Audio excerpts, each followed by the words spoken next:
on my bill of constitution amendment number 2 of 2024, Senate bills number 42 of 2024, and I'm happy that Kenyans took time, and I'm happy by the overwhelming response. As you are aware, Parliament of the Republic of Kenya, the Senate to be specific, have received in their email over 250,000 emails and counting, either in support or opposing of this constitutional amendment.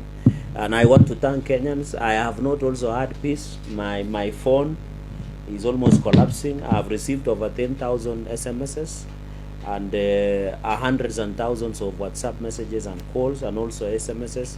And I want to appeal to Kenyans to use the official website or email of the Parliament, because my phone is almost crashing. Even in my social media pages, Twitter and or X as they call it, and Facebook and TikTok, I have not had peace for the last. What I want to tell Kenya, I'm listening, I'm reading. Today it was an opportunity to listen to Kenyans. I know the reservations, what they support, what they don't support, and I'm happy media, you have been the greatest partners in this journey.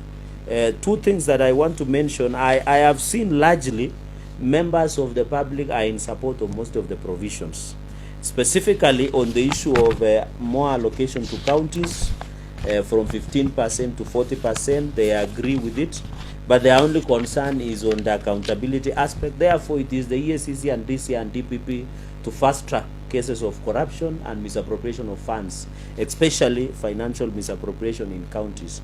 Number two, which is of importance, is the bicameralism of both the Senate and the National Assembly.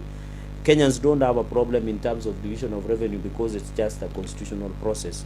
Number four is on the issue of deployment of Kenya Defense Forces. Many public are in agreement that we need to involve both the Senate and the National Assembly to devolve KDF, especially when there is internal or external threats that is happening. On the issue of the office of the Prime Minister, Kenyans are 50-50 on this.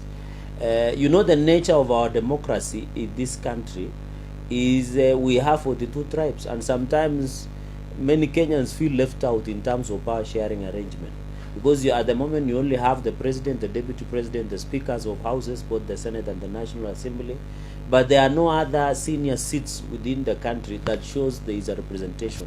So I thought by creating a new clause 100 and 100 clause 1, sorry, just a quick one. Let me add a clause, introduction of a new clause under Article 151A, that there shall be office of the Prime Minister who shall be appointed by the President from the party with a majority or coalition of parties as a Prime Minister, who technically shall be the head of government businesses, government business, which means the majority leader of the National Assembly will no longer hold that position.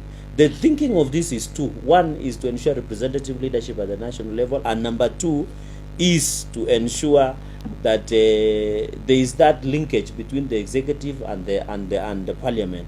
And number three, also we have seen the issue of challenge of non-appointment, even on this issue of deputy president and the president. We thought it is important for the president to have that power to appoint. That is why I'm proposing the creation of the office of the Prime Minister. In fact, in this bill, and I think it is captured, is also we are creating the office of the official opposition leader, so that we have a structured oversight within Parliament. At the moment, you're having only majority leader and minority leader who cannot have the ability of oversighting the government of the day.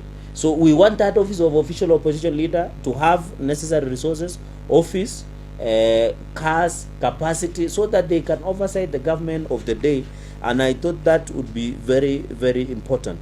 On the issue of a term limit, which Kenyans have proposed, have opposed, it is important that I've had Kenyans, others are proposing 3 years, 2 years, 4 years, 5 years, 7 years. I'm proposing 7 years. And many people forget and fail that this thing I'm mentioning was in NADCO report.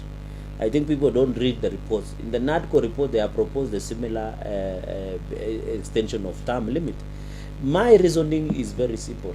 You know, Kenya, we have perpetual political mood. Even as we talk today, it is 2 years into elections, but the campaign mood and the politics that is happening across the country, you can imagine we're having elections next week.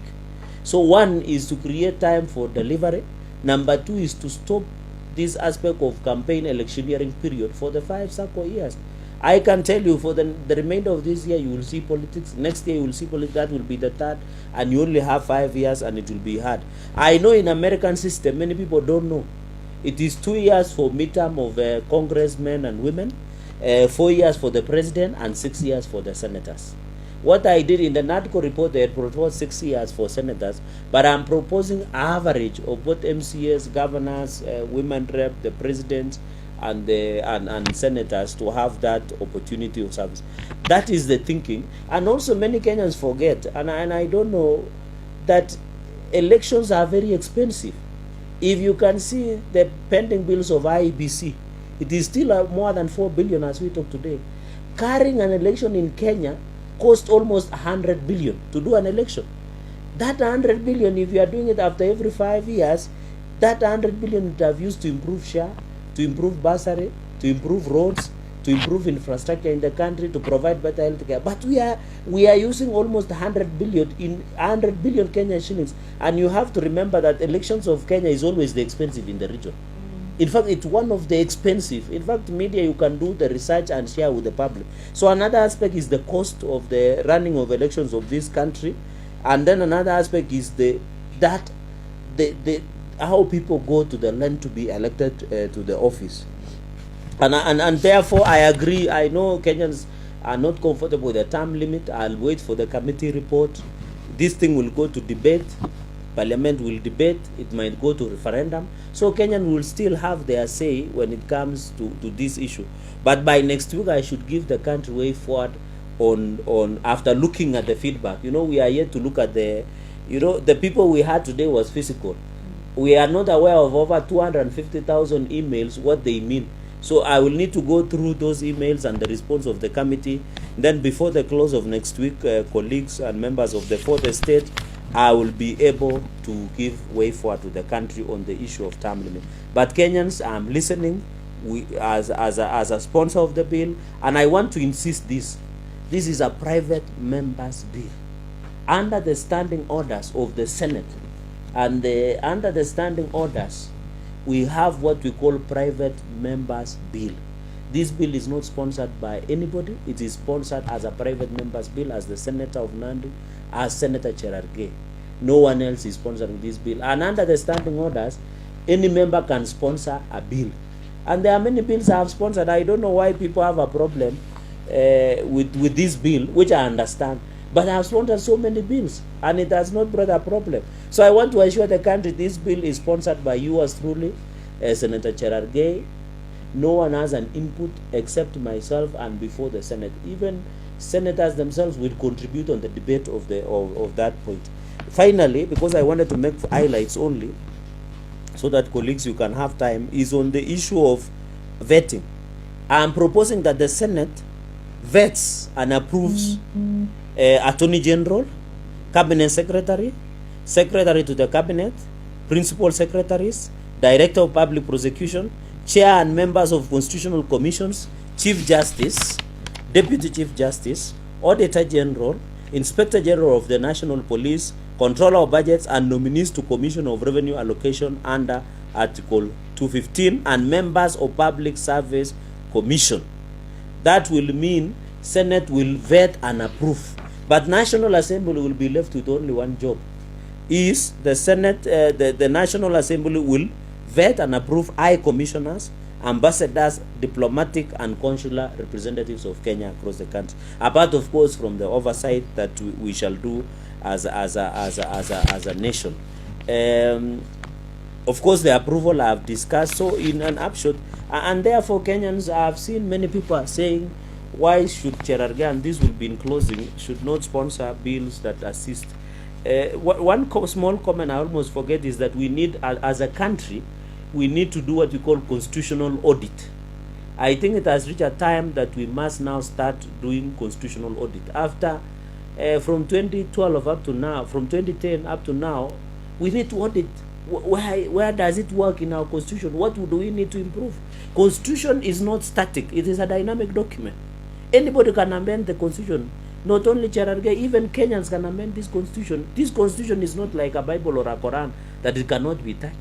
It must be amended, and that is why as a country it has reached a point that we must audit our constitution. What works, we work with it.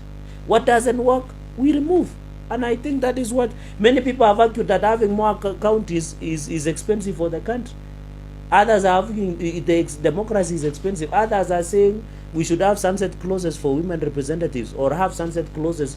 In fact, some people are proposing that governor should not be elected; it should be appointed position, because of the nature of running that issues. And finally, I have seen many Kenyans are arguing, because I'm just running through colleagues so that I don't belabor. Many people are arguing that why does Senator Cherargei don't sponsor other bills? I have sponsored so many bills.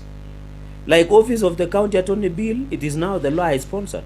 Motion on the status of athletics and welfare of athletics in the country, I have sponsored. Petition to the Senate on the prioritization of clinical officers and other healthcare workers' welfare by the government to be observed by Public Service Commission, I have petitioned. I have petitioned Ministry of Health on unfair terms and conditions for confirmation of universal health coverage staff and delay in internship posting, I have sponsored. Petition to the concerning non-payment of support staff in contract with Nandi County Government, I have sponsored. The Employment Amendment Bill, where I was seeking right to disconnect, so that colleagues, you only work on call. You don't need to be disturbed by your employer after office work. I sponsor that. The Impeachment Procedure Bill, although it has not come, I am sponsoring that. The Prevention of Livestock and Produce Theft Bill, which is stuck in the National Assembly. It was intended to prevent the issue of cattle rustling and banditry. I am the one who sponsored. The County Government's Amendment Bill, I have sponsored. The Public Service Values and Principles Amendment Bill, I am co-sponsoring. The Cancer Prevention and Control Amendment Bill number 45 of 2022 national, I am co-sponsoring. The prevention of cancer, because cancer is very expensive to treat, I am the one sponsoring. In fact, we want to use telemedicine in the treatment of cancer, so that you don't need to travel to India or other countries to receive treatment. Of course, the Constitutional Amendment Bill. And then there were also the statement. Many people are saying, what is Cherargei doing? In fact, colleagues, and you watched yesterday, I did sponsor a status of the closure of Moi University, which is closed up to today. I'm the one who raising that issue, that Moi University should be reopened. The issue of tea bonuses, you remember in Rift Valley, we're having less tea, but when you come to other regions, they're having. Number two, there was the issue of impact of the drought in the country. I'm the one who brought that issue on the statement. The issue of failure by Education's Loan Board to disperse funds to students in the universities, and even the new funding model in time. I am the one who sponsored on the statement on remuneration of village elders, Nyumba Kumi officials, or Mukasa. I am the one who brought that issue. The issue of statement of, I'm just running through colleagues of just specific, so that Kenyans understand we are doing something apart from what they are seeing we are doing at the moment. Statement on the operations and financial status of Kenya Airways, I'm the one who brought that one. The issue of private employment agency. You saw colleagues here in KICC. There are many young people who are lining up who want to travel abroad. But most of the agencies are conning our young people. I'm the one who has been vocal against conning of young people who want to travel abroad to root for greener pastures. Then there was the issue of I am the one who petitioned. I remember you guys covered me when I was requesting that the government to confirm the junior secondary school teachers who are 46,000 to permanent and pensionable, because they were contract.